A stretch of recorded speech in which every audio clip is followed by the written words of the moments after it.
गणपति के स्टॉल के लिए हर साल 5,000 रुपए का चंदा देता हूँ। उसे स्टॉल नहीं कहते मूर्ख, उसे पंडाल कहा जाता है। जानता हूँ। 3 साल पहले मेरी दादी सीढ़ियों से गिरी। डॉक्टर्स ने उम्मीद खो दी थी। एक पंडित ने कहा कि महामृत्युंजय का जाप करवाइए, वो बिल्कुल ठीक हो जाएंगी। मैंने जाप करवाया, दादी ऊपर चली गई और 30,000 खड्डे में।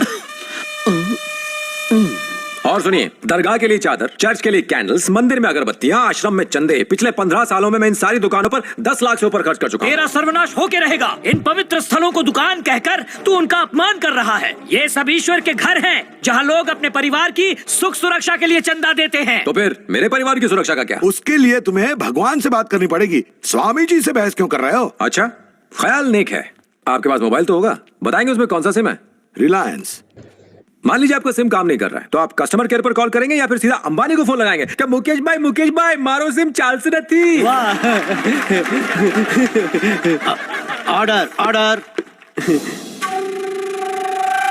तुम्हारा मतलब ये स्वामी भगवान के ऑफिसर से? नहीं, ये किस एंगल से ऑफिसर्स हैं? नहीं, ये तो इनकी चेहरे को देख के तो लगता है कि ये सेल्समैन है, भगवान के कलेक्शन एजेंट। न्यायाधिपति जी, ये मूर्ख, अधर्मी और नास्तिक है।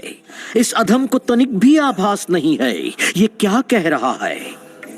हम संत हैं, हम तो इसे क्षमा कर देंगे, परंतु इतने घोर पाप के लिए ईश्वर क्षमा नहीं करेंगे।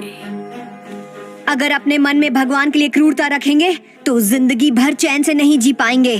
क्या तेवर है बाप? मेरे लिए चिंता हो रही है या फिर जज के सामने मुझे धमकी दी जा रही है? हमें तुम्हारी चिंता हो रही है। ऐसा है तो मेरा पैसा देकर के मैटर क्लोज कीजिए। This is enough my Lord. Evidence के नाम पर इनके पास डोनेशंस के कुछ रिसीट्स हैं। भगवान और इनके बीच लीगल एग्रीमेंट नहीं हुआ है। गोपाल राव के तर्क मेरे ख्याल से बिल्कुल स्टूपिड लगते हैं। इतनी छोटी सी बात के लिए भगवान पे केस लगाने का कोई मतलब नहीं बनता। नानी बात है, ये कोई छोटी सी बात नहीं है सर। मेरी वो दुकान मेरे लिए अन्नदाता थी, माँ जैसी थी। छोटा था तो पापा को खोया, पर कभी रोया नहीं, बस थोड़ा सा डरा हुआ था। लेकिन जब अपनी दुकान खोई तो बहुत रोया, पर डरा नहीं, क्योंकि मुझे आप पर यकीन था। यह मंदिर के पुजारी ढेर सारा चंदा लेते हैं और वादा करते हैं कि हम सुरक्षित रहेंगे, और बीमा कंपनी कहती है